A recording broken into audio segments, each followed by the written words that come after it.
Intellect के video सबसे पहले देखने के लिए चैनल को अभी सब्सक्राइब करें और साथ में बेल बटन को दबाएं। अगर मैं पूछूं कि पेटीएम का पूरा नाम क्या होता है और मैं पूछूं कि आँख में कितने प्रतिशत तक पानी रहता है और सरकार के काम में बाधा डालने का कितना धारा लगता है, और इसके बाद अगर मैं एक और बात पूछूं कि ताजमहल और कुतुब मीनार में सबसे बड़ा कौन है, तो आप ऑब्वियसली बोलेंगे कुतुब मीनार।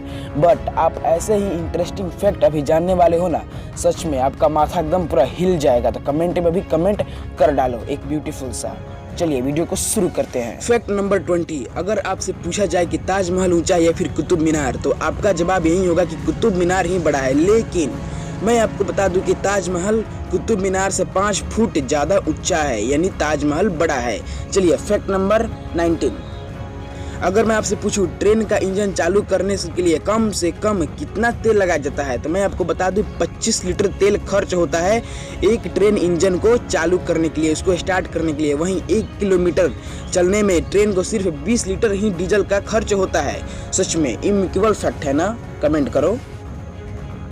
पेटीएम का पूरा नाम क्या है? पेटीएम का पूरा नाम पे थ्रू मोबाइल होता है, जिसे हम पेटीएम बोलते हैं। चलिए एक और आगे की तरफ हम फैक्ट की तरफ चलते हैं।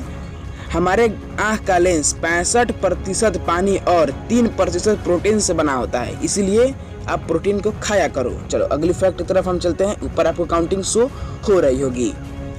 मच्छर का जो झुंड होता है ना, वो हमारे सिर पे कभी कभी ऐसे मंडराता रहता है, ज़्यादातर केसेस में आप देखते होंगे। लेकिन ऐसा क्यों होता है? अगर आपको पता है तो आप हमें कमेंट में करो, अगर आपको नहीं पता है तो भी कमेंट करो। इस पे भी ये एक मैं इंटरेस्टिंग सा फैक्ट मैं आपको वीडियो बना के दूंगा। चलो, संपूर्ण पृथ्वी का मानव केवल 40% ही घूम पाया है। मानव जो है वो पूरा पृथ्वी का 40% ही घूम पाया है। चलिए अगली फैक्ट की तरफ हम चलते हैं। क्रिस्टियानो रोनाल्डो हर 48 घंटे में 8 करोड़ रुपए कमाते हैं। सच में इंटरेस्टिंग फैक्ट है ना। उसके बाद में क्या मैं आपसे पूछूं कि फोन करते वक्त सुनाई देने वाली कोरोना काल की कॉलर ट्यून में आवाज किसकी होती है? तो मैं आपको बता दूं जैस्लिन भल्ला की होती है। अगर ये आपको फैक्ट पहले से पता था तो आप हमें कमेंट करना ना भूलें। Thank you. चलिए, क्या आपको पता है कि कौन से देश में गणेश भगवान का फोटो रहता है और उसके रुपए पे?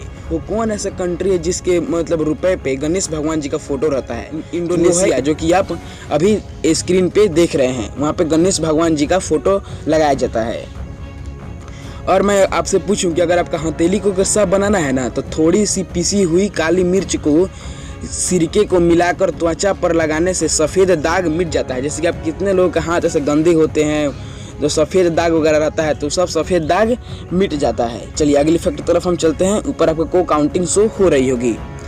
आपको जानकर हैरानी, एप्पल का जो आईफोन है ना, वो भोजपुरी फिल्म या फिर टॉलीवुड फिल्म के जो भी एक्टर होते हैं, जो भी मतलब विलन होते हैं, विलन उनको यूज करने का परमिशन नहीं देता है आईफोन। चलिए आपको एक और इंटरेस्टिंग फैक्ट इसी के साथ अगर मैं आपसे पूछूं कि वो कौन ऐसा देश है जहां एक भी नदी नहीं है, तो आपका जवाब होगा कुछ नहीं, कोई नहीं देश ऐसा है। लेकिन है, सऊदी अरब ही एकमात्र ऐसा देश है जहां एक भी नदी नहीं है। चलिए एक और इंटरेस्टिंग फैक्ट तरफ हम चलते हैं। यूपीएससी की संस्थापना कब हुई थी? तो आपको उत्तर कमेंट में बताओ अभी। एक ऐसा देश जहां एक भी भिखारी को लाइसेंस बनाना पड़ता है। जैसे कि आप भिखारी बनना चाहते हो ना, तो आपको पहले लाइसेंस बनाना पड़ेगा, नहीं तो आपको भिखारी जो भी है वो आपको अरेस्ट कर लिया जाएगा। वहाँ के मतलब सरकार का ऐसा रूल है। स्वीडन देश में भिखारियों को भीख मांगने के लिए लाइसेंस लेना पड़ता है। कैसा गजब का फैक्ट है ना। चलो कमेंट में कमेंट कर दो अभी। एक और मैं आपको इंटरेस्टिंग फैक्ट बताऊं। आपकी आंखें हर समय आपकी नाक को देखती रहती है, लेकिन उसे दिमाग इग्नोर कर देता है। अब मैं पूछूं कि सबसे ज्यादा सैटेलाइट अंतरिक्ष में किसका है, कौन सा देश का है? और वो सैटेलाइट 1308 सैटेलाइट है, जो कि कौन सा देश का है? तो मैं आपको बता दूं कि वो सैटेलाइट अमेरिका का है। अगर ये फैक्ट आपको पहले तक पता था तो हमें कमेंट में जरूर बताएं। उसके बाद में मैं आपसे पूछूं कि केले के ऊपर जो केले को छिलते हो ना, तो वहाँ पे एक पतला सा मतलब जैसे लकीर जैसा कुछ निकलता है, तो उसे हम क्या बोलते हैं? अगर आप बायो के स्टूडेंट हो तो आप बता सकते हो। फ्लोएम बंडल्स बोलते हैं। चलिए, अगर आप सरकारी काम में मतलब दखल अंदाजी करते हो, मतलब उसे कोई बाधा वगैरह पहुंचाते हो सरकारी काम में, तो आपको कौन सा धारा लगेगा? आपको धारा 186 ही लगेगा। उसके बाद में आता है एक और इंटरेस्टिंग फैक्ट कि जो खुशी का पहला आंसू कौन से आंख से निकलता है और दुखी का पहला आंसू कौन से आंख से निकलता है। अगर आपको नहीं पता तो मैं आपको बताऊं कि खुशी का पहला आंसू दाहिनी आंख से और दुखी का पहला आंसू बाईं आंख से निकलता है। चलिए, ये तो एक गजब का फैक्ट था। अगर अच्छा लगा हो तो कमेंट में कमेंट करना। दिमाग हमारे शरीर का आकार के मुकाबले काफ़ी छोटा होता है, लेकिन हमारे पूरे शरीर के खून और ऑक्सीजन का 20% हिस्सा दिमाग अकेला इस्तेमाल करता है। वाओ, अच्छा फैक्ट है ना। मतलब दिमाग कितना छोटा होता है और शरीर कितना बड़ा होता है, और पूरा का 20% हिस्सा दिमाग अकेले ही इस्तेमाल करता है। सच में काफ़ी बड़ा है। ऐसा ही इंटरेस्टिंग फैक्ट को जानने के लिए इंटेलेक्ट को सब्सक्राइब करें और साथ में बेल बटन को दबाएं। Thank you.